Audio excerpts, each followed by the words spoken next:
Gusto ko lang ipapakita sa inyo guys, i-close up natin itong motor natin kung paano tayo kumuha ng ampere sa ating motor.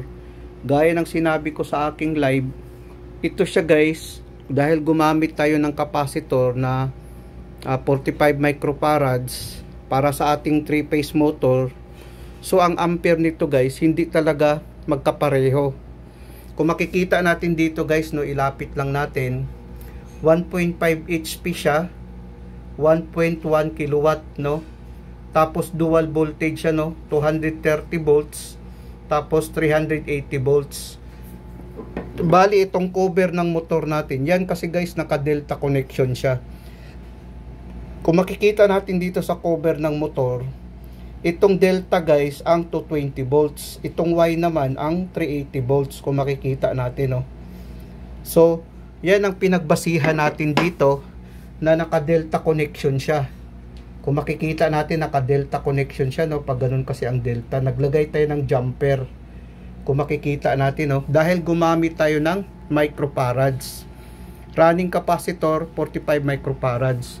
Gaya ng sinabi ko dito sa note natin guys, running capacitor 25 to 30 microfarads bawat HP.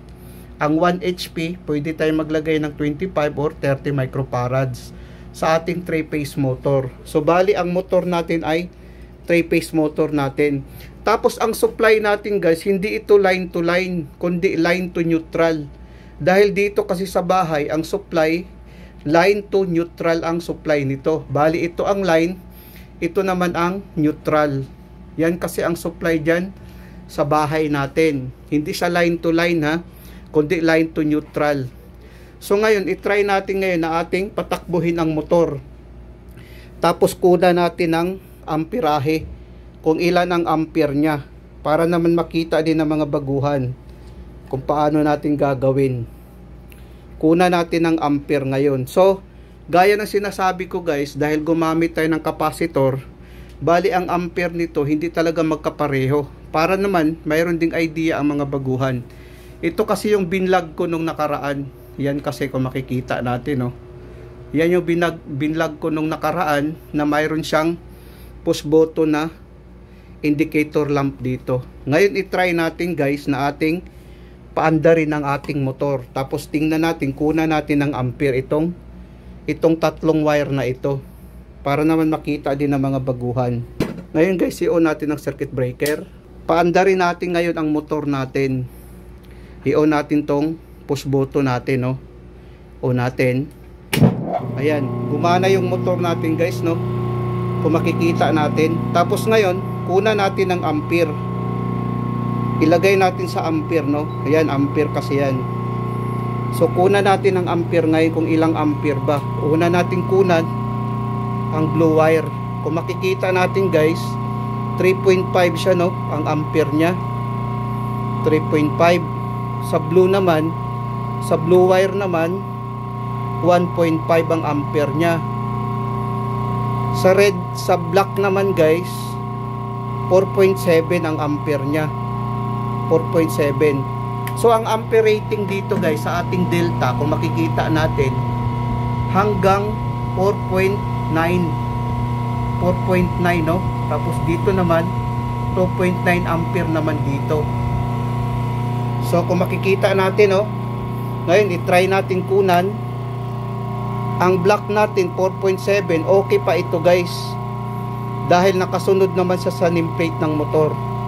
Tapos ang ating brown naman 1.5. Tapos dito naman 3.5. 3.5 ang 3.5 itong brown wire. Tapos ang black wire natin 4.7. So hindi talaga magkapareho guys, no, kung makikita natin. Dahil gumamit tayo ng capacitor. Hindi talaga magkapareho ang ratings niyan. Pero kung hawakan natin ang motor guys, hindi naman siya mainit. Yun kasi ang function niya guys. Dahil gumamit tayo ng capacitor. So para sa clarification ng lahat, ang ampere ratings nito guys, hindi talaga magkapareho dahil gumamit tayo ng capacitor.